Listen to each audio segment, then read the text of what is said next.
नमस्कार, प्रणाम। है जिंदगी गले लगा है। What is life? जिंदगी क्या है? केवल 3 शब्दों में इसकी परिभाषा हो सकती है। What is life? जन्म, मृत्यु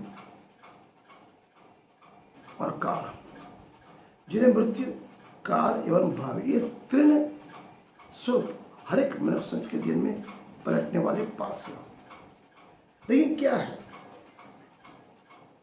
एक चिन्मय शक्ति है, जीव आत्मा और परमात्मा को जोड़ती है। वो अखंड शक्ति, सच्चिदानंद हमें हर पल हर घड़ी समग्र ब्रह्मांड का अगोचर सौंदर्य दिखा रही है। छोटी छोटी बातें, छोटी छोटी खुशियां ले रही, आनंद दे रही।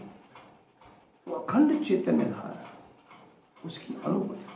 आज का इंसान डिजिटल युग में भौतिक सुख सुविधाओं में इतना लिपट चुका है कि परमात्मा की हर एक छोटी खुशी उसके जीवन को आनंद और उल्लासित करती है। वो देखता नहीं। प्रत्येक अभिसार में, हर एक चीज में परमात्मा की शक्ति का दर्शन होता है। वो दर्शन करे शक्ति कौन देता है? वो परमात्मा जो देता है। बिना उनकी कृपा आप कुछ नहीं कर सकते। अगर उसे कृपा मिल गई तो आपको किसी की और की जरूरत भी नहीं।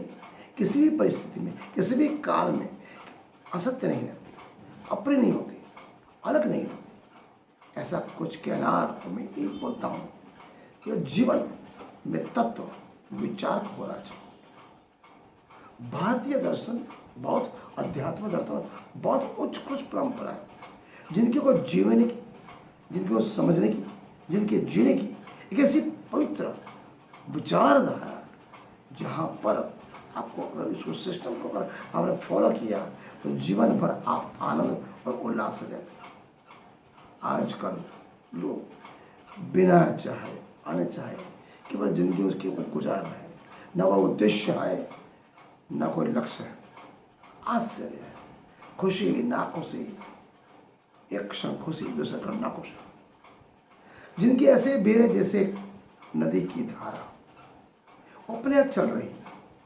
हंसता खेलता बचपन आया, युवानी आई, प्रौढ़ आए, होता है।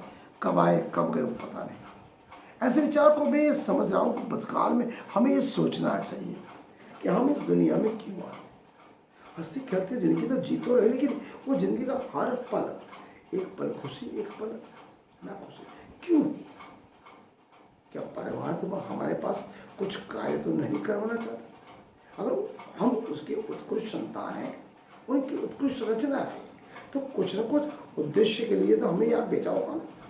ऐसा थोड़ा एक कुत्ते बोली के तो गधे के आओ खाओ और चले जाओ। तो कुछ न कुछ तो उद्देश्य होता है उस चेतन तत्व का, कि हमारे अंदर हृदय, मन, तन और आत्मा, स्थूल शरीर मरने के बाद आत्मा खत्म जाते हैं, वो परमात्मा के अंदर विलय हो जाते हैं, जो उनका अंश।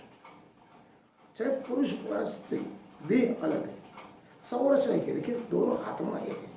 जिस दिन हम किसी भी व्यक्ति में नात, जात, ऊंच नीच, हमारे गर्भ की बजाय केवल आत्मा की तरह अगर उसको देखेंगे, उसी समय सभी प्रकार के भेद और संशय मिट जाएंगे। इसलिए कहते हैं जिंदगी को जीने की सलाह खास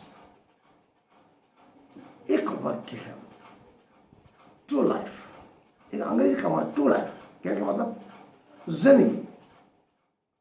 एक कहावत है, हे जिंदगी मेरा चेहरा गमीन, मैं परेशान हूँ, जीर्ण हो चुका हूँ, मेरा पोशाक है, बिल्डिंग की चाल है, हल्की फुल्की खुशियाँ हैं, मुझे क्या पता कब मृत्यु आ जाएगा, मुझे पता नहीं, भविष्य कैसा है मुझे पता नहीं, उसमें कुछ पता नहीं, मुझे कुछ अनजान हो, अनजानी सी एक डगर पे मैं चल रहा हूँ। वो डगर ऐसी है जैसा कोई छोर नहीं, जिसका कोई अंतिम लक्ष्य नहीं। ये परमात्मा मुझे आगाह कर, मुझे ऐसे संग्रह दे कि मुझे जीने को कुछ राह मिले। संभवतः जिस दिन मैं अपने आप को परमात्मा के नीति नियम सिद्धांतों पे चलूंगा, सिस्टम पे चलूंगा, उन्हीं की तरह सोचूंगा, समझ अगर हम उनका अंश हैं तो कहीं ना कहीं हम परमात्मा से जुड़े होंगे। तो अपने आप को परमात्मा से जोड़ो, केवल एक मनुष्य की तरह नहीं, एक आत्मा की तरह। जब हम उनकी उत्कृष्ट संतान है, उसका अंग है, तो हमें उनकी तरह जिस तरह हम सोचेंगे तो ये पृथ्वी खुशहाली आनंद से भरपूर बन जाएगी। बाकी नहीं तो जीवन में हर पल हर घड़ी वही ईर्ष्या द्वेष तृष्णा कटक दूर रहता है।